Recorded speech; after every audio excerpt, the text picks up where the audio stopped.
The redesigned 2016 Honda Civic is the best car for you if you want an economical compact that sure doesn't act like one.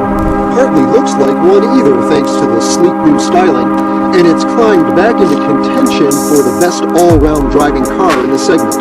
This is the first all-new Civic since the 2012 model, which was a sales hit but a critical bomb. That taught Honda a valuable lesson. The company applied what it learned to create a small car that's remarkably roomy and feels incredibly upscale. Is it right for you?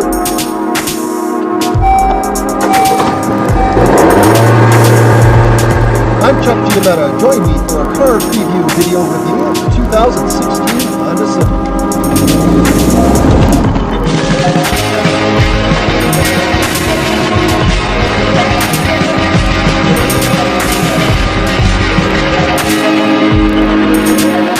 Accord and CRV outsell it, but Honda's sentimental about the Civic. It considers it the symbol of its ability to bring great engineering to the masses. That image took a hit with the last generation Civic. It debuted with dull road manners and a cheap interior. Emergency updates helped, but it's this 2016 redesign that restores the company's Civic pride.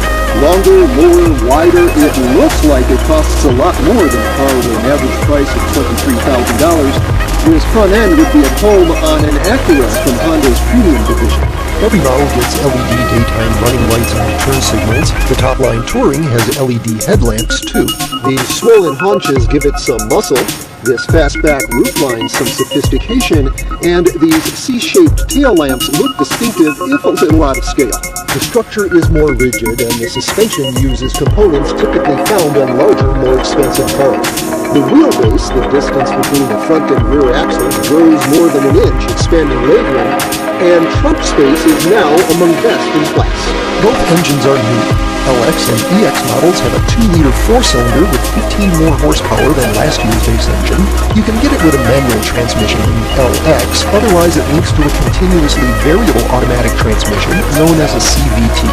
Other Civics get a 1.5-liter 4-cylinder. It's the first turbocharged engine in the US market Honda, and it comes only with the CVT. Any combination rates at the top of the class for fuel economy, at least 40 miles per gallon on a highway and over 30 city highway combined. And Honda doesn't require or recommend premium octane gas for the turbo. You're going to like it in here. The cabin feels modern and upscale, and there's a precision to the controls that's way beyond this price class. Gone is the previous Civic's goofy 2-tier instrument panel, replaced by a dashboard that, like the rest of the car, seems more grown up.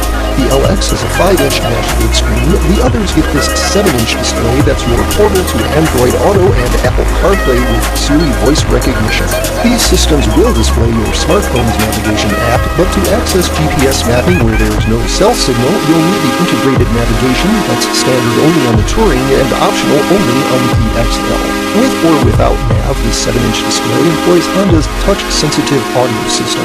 Adjusting volume on the screen is a pain, but this steering wheel control is a creative alternative.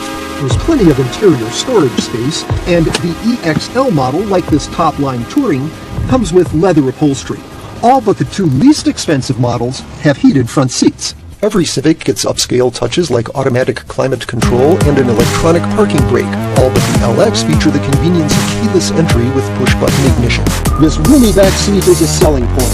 The cushion is supportive, and overall comfort is better than in some midsize cars. Safety features are another selling point.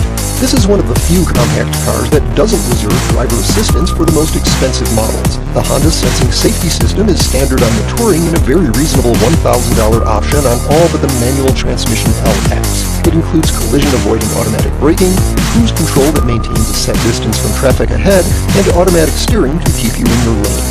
Every model has a rear-view camera, but rear cross-traffic detection isn't offered, and EXL buyers must choose navigation or Honda Sensing. To get both at that luxury level, Honda forces you into the Touring model.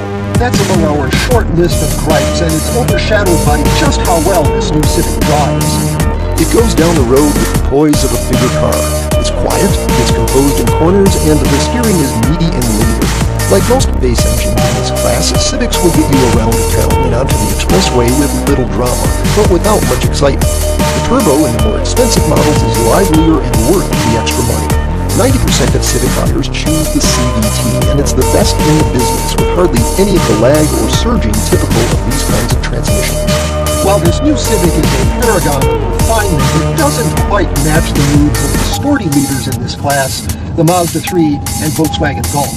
Honda will address that for the 2017 model year with the addition of the 200 horsepower SI model, followed by 300 horsepower Civic Type R. It's also expanding the line.